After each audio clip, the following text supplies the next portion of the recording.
like to invite Honorable Finance and Accounts Officer, Mr. Vikas Desai, sir, to kindly address the audience.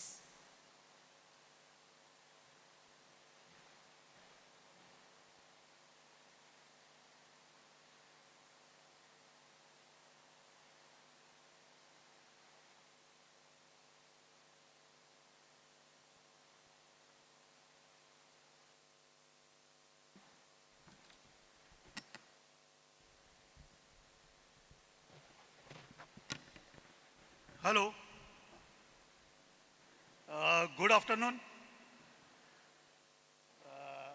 व्यासपीठावर बसलेले सगळे मान्यवर आणि समोर जे ह्युमॅनिटीचे जे प्रोफेसर्स आहेत आणि नॉन टीचिंग स्टाफ आणि तुम्ही सगळे स्टुडंट्स, सगळ्यांना माझा नमस्कार.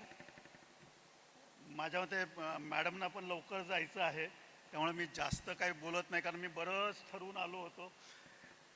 पण ज्यावेळेला मॅडमना बघितलं तो एक म्हणजे फॅन बॉय मुवमेंट होता. मी आता FAO नाही आहे, मी एक फॅन बॉय म्हणण्यापेक्षा मी फॅन मॅन म्हणतो आता. आणि त्याच्या संदर्भात काय चुकलं तर जरा थोडंसं माफ करून घ्या.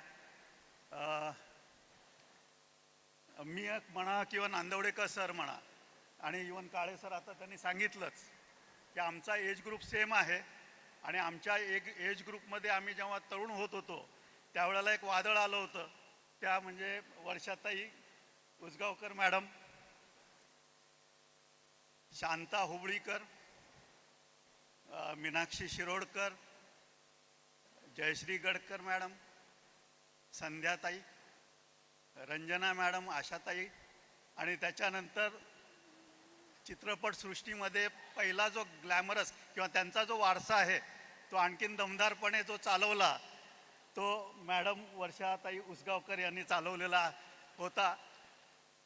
म्हणजे आता सगळ्यांची ती नावं त्यांनी सांगितली त्या हिरोंची, परंतु त्यांचे जर तुम्ही पिक्चर बघितले त्या पूर्ण पिक्चरवर, त्या स्क्रीनवर ते जरी असले तरीसुद्धा यात छा जाते ते हो. गंमत जम्मत जर तुम्ही बघितला असेल, सगळीकडे बोंबाबोंब बघितला असेल तर तुम्हाला त्याची प्रचिती येईलच.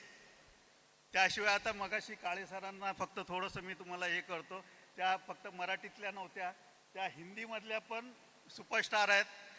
त्यांचे माझ्या मते बरेच पिक्चर, तिरंगा होता, नंतर साथी होता, हनीमून होता आणि असेच अनेक पिक्चर आहेत आणि ते सगळे सक्सेसफुल आहेत.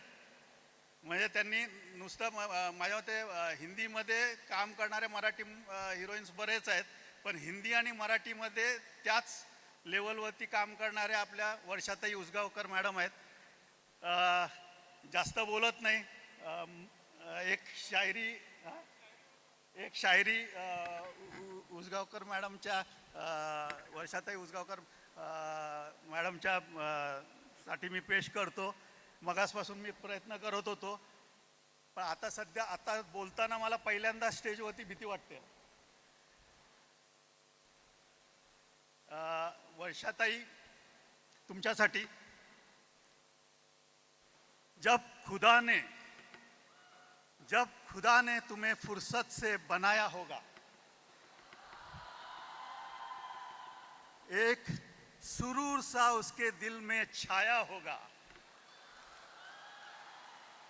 आंखों में समंदर और अदाओं में सारी कायनात के नजारे भरकर जब तुम्हें उसे धरती पर भेजने से पहले उसका दिल भी एक बार डगमगाया होगा. Thank you very much.